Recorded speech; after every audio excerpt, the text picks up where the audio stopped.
본인 입장에서는 너무 타당한 감정입니다. 그 행동이 뭐 바람직하냐 안 하냐 이걸 떠나서 그때 그 상황에서는 본인이 그럴 수밖에 없어요. 다시 돌아가도 그럴 겁니다.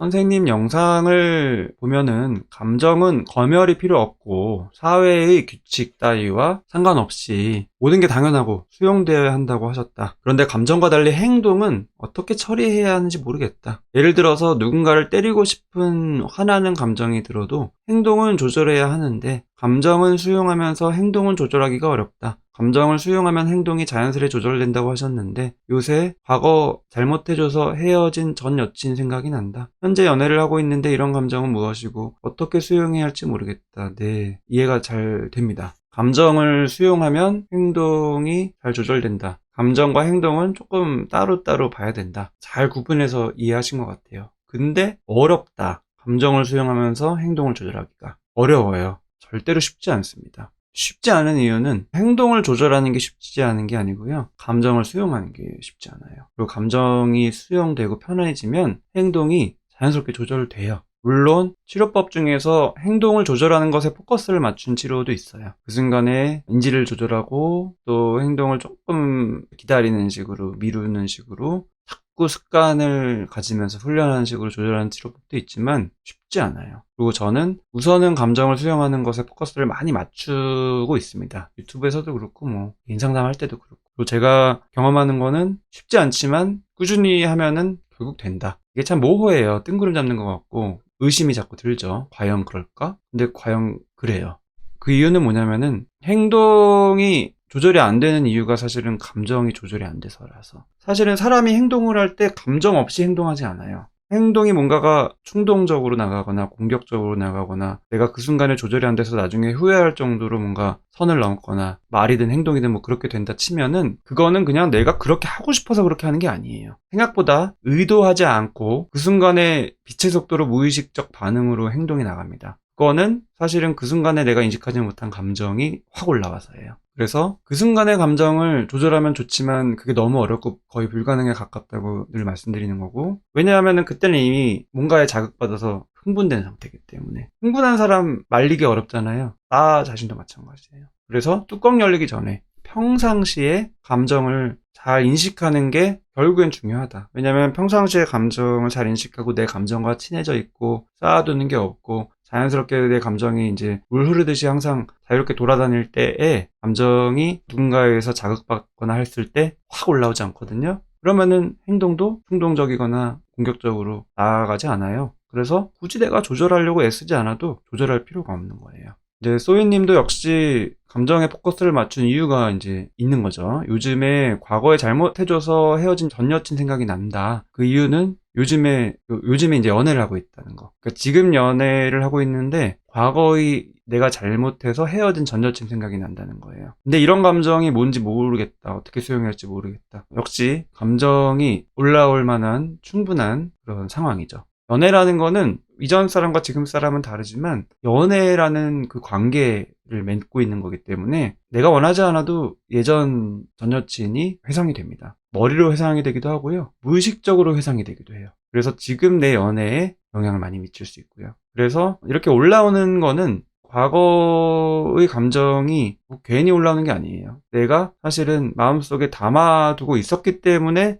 지금 연애에서 촉발돼서 올라오는 거예요. 그러니까 과거의 그 감정적인 갈등, 하지만 덮어둘 수밖에 없었던 그 순간에는 뭐 이유가 있었겠죠. 처리하지 못한 이유. 그 감정을 지금이라도 조금씩이라도 처리를 해야 돼요. 근데 이제 지금 연애하기도 힘든데 그게 방해된다 뭐 이런 식으로 인식하실 수도 있지만 조금 관점을 바꿔서 보면은 이 기회이기도 해요. 왜냐면은 내가 지금 연애를 안 했으면은 이 감정을 모르고 그냥 계속 묻어두고 살 수 있거든요. 그게 편한 것 같지만 편하지 않아요. 나도 모르는 사이에 순간순간에 나한테 영향을 계속 줄 수 있어요. 언제 터질지 모르는 폭탄처럼. 그래서 지금 연애가 회상시키는 게 좀 힘들어도 그래도 이 작업을 동시에 하시면 좋고요. 당연히 지금 연인하고 이 얘기하면 안 되죠. 내가 신뢰할 수 있는 뭐 다른 친구나 가족이나 아니면 혼자서 일기장이라도 과거에 무슨 잘못을 했다고 생각되는 건지 관련된 감정이 뭐가 있는 건지 생각보다 그 디테일한 본인의 주관적인 경험이 많이 있을 거거든요.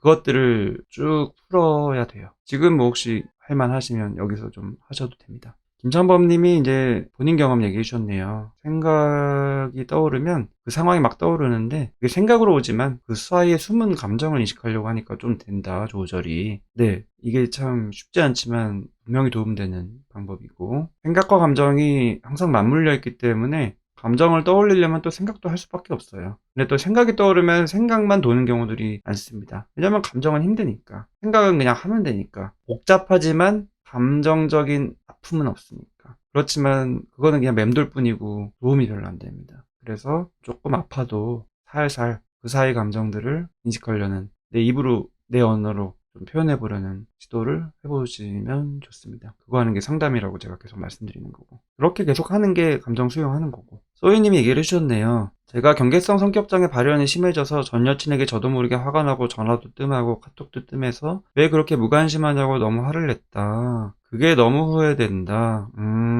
성격장애로 인한 미숙한 대처 때문에 떠나간 것 같아 너무 속상하고 다시 돌아가고 싶은 생각이 든다. 헤어진 이후로 병원에서 경계성 성격장애 진단받고 입원을 반복하다 면담을 2년 정도 했다. 아, 그러시군요. 이해가 잘 됩니다. 그런 과정이 있으셨군요. 그럴 수 있어요. 물론 지금은 치료도 받고 상담도 잘 해서 그때와는 다른 연애를 하지만 그때 내 행동에 대해서 후회되는, 그래서 떠나간 것 같아서 속상한 거, 이런 감정이 들 수 있어요. 본인 입장에서는 너무 타당한 감정입니다. 그 행동이 뭐 바람직하냐 안 하냐 이걸 떠나서 그때 그 상황에서는 본인이 그럴 수밖에 없어요. 다시 돌아가도 그럴 겁니다. 이거는 경계성 성격장애뿐만이 아니라 정말 모든 질환과 관련돼요. 뭐 우울증도 마찬가지고 공황장애도 마찬가지고 조증도 마찬가지고, 내가 증상이 너무 심해서 마음의 여유가 없어서 자꾸 의심하고 집착하고 이런 행동을 할 수 있죠. 그게 또 이유가 돼서 헤어질 수 있죠. 근데 나중에 내가 괜찮아지고 평정심을 찾고 또 치료되고 나서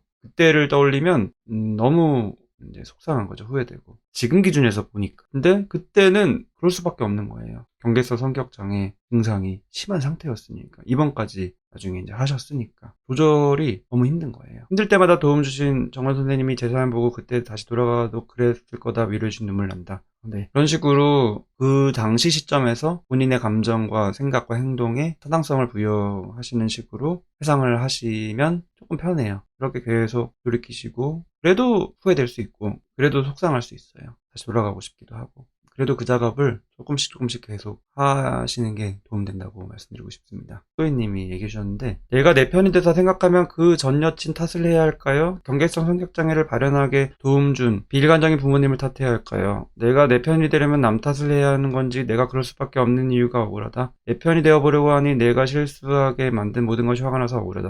예, 공감이 됩니다. 이래라 저래라라고 제가 말씀드릴 수 없는 게 뭐냐면요, 본인 마음은 이미 이 모든 게 있을 거예요. 전 여친 탓을 하고 싶은 마음도 있을 거고요. 부모님 탓하고 싶은 마음도 있을 거고요. 왔다 갔다 할 수도 있고, 또 내 탓을 지금까지는 또 했었을 수도 있고요. 근데 이제 전 여친 탓이든 뭐 부모님 탓이든 내 탓이든 이 방향성만 다르지 다 탓이에요. 탓을 하는 이유는 그만큼 이 관련된 경험이 감정적으로 나를 힘들게 한다라는 거예요. 그 감정이 뭔지를 잘 찾아보셔야 돼요. 본인은 우선은 표현하신 게 이제 억울한 거예요. 내가 이런 상황인 거. 지금 뭐 남 탓하는 것 자체도 억울한 거고, 내 편 되려고 해도 또 내가 실수하게 만든 게 또 억울한 거고, 여러 가지 다 억울한 감정. 이 억울한 감정이 또 그냥 단순한 게 아니거든요. 본인이 경험한 다양한 주관적인 경험들이 맞물려서 뭐 억울함이라고 요약하신 거예요. 구체적인 경험과 감정들을 인식하시면 돼요.